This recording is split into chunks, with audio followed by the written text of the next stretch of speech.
Presiden Prabowo Subianto turun langsung dalam polemik utang jumbo kereta cepat Indonesia-Cina, KCIC, atau WOS. Prabowo menyatakan dirinya akan bertanggung jawab terkait polemik WOS. Ia pun meminta untuk tidak ribut.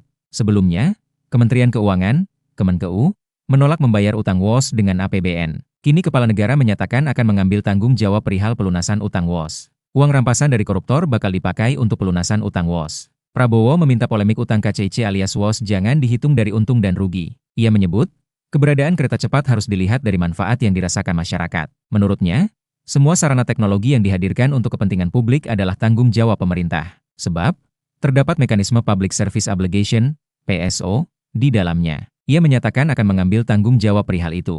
Enggak usah khawatir ribut-ribut WOS. Saya sudah pelajari masalahnya. Tidak ada masalah, saya akan tanggung jawab nanti WOS semuanya, bebernya. Prabowo menegaskan, dirinya sudah menghitung permasalahan WOS. Oleh karenanya, Kepala Negara meminta PT Kereta Api Indonesia, KAI, Persero, tidak usah khawatir. Indonesia bukan negara sembarangan, saya hitung nggak masalah PT KAI nggak usah khawatir, semuanya nggak usah khawatir. Kita layani rakyat kita berjuang untuk rakyat kita, ucap dia. Dalam laporan keuangan per 30 Juni 2025, Unaudited, yang dipublikasikan di situs resminya, entitas anak KAI, PT PSBI, tercatat merugi hingga Rp4,195 triliun sepanjang 2024. Artinya, dalam sehari saja bila menghitung dalam setahun ada 365 hari, Konsorsium BUMN Indonesia harus menanggung rugi dari beban KCIC sebesar Rp11,493 miliar per hari. Kemudian, Prabowo menyatakan, pemerintah akan membayar utang WOS sebesar Rp1,2 triliun per tahun. Menurutnya, polemik yang menimpa kereta cepat bukanlah masalah. Pokoknya nggak ada masalah, karena itu kita bayar mungkin Rp1,2 triliun per tahun, kata Prabowo. Ia menyatakan, uang untuk membayar utang ke pihak Cina sejatinya ada. Ia pun meminta masalah WOS tidak hanya dilihat dari aspek untung rugi, melainkan dilihat dari manfaat yang dirasakan masyarakat, seperti mengurangi kemacetan dan polusi. Sementara itu, Prabowo menyebut, dirinya bakal menggunakan uang negara hasil pengembalian dari para koruptor untuk membayar utang WOS. Selain itu, Kepala Negara menyinggung semua uang yang dipakai negara untuk kepentingan rakyat berasal dari pajak yang dibayarkan rakyat. Prabowo lantas menjelaskan pemerintah selama ini juga memberikan subsidi harga tiket kereta kepada masyarakat, sebagai bentuk tanggung jawab menghadirkan transportasi murah. Trans Sumatera Railway, Trans Kalimantan Railway, Trans Sulawesi Railway. Kemudian nggak usah khawatir apa itu ribut-ribut WOS. Saya sudah pelajari masalahnya.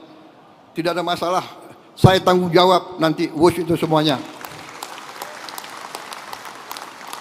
Indonesia bukan negara sembarangan. Kita hitung, nggak ada masalah itu. Ya. Jadi PT KAI nggak usah khawatir. Semuanya nggak usah khawatir. Rakyat. Kita layani rakyat kita. Kita berjuang untuk rakyat kita. Teknologi, semua sarana itu tanggung jawab bersama. Dan itu di ujungnya tanggung jawab Presiden Republik Indonesia. Jadi saya sekarang tanggung jawab WOS.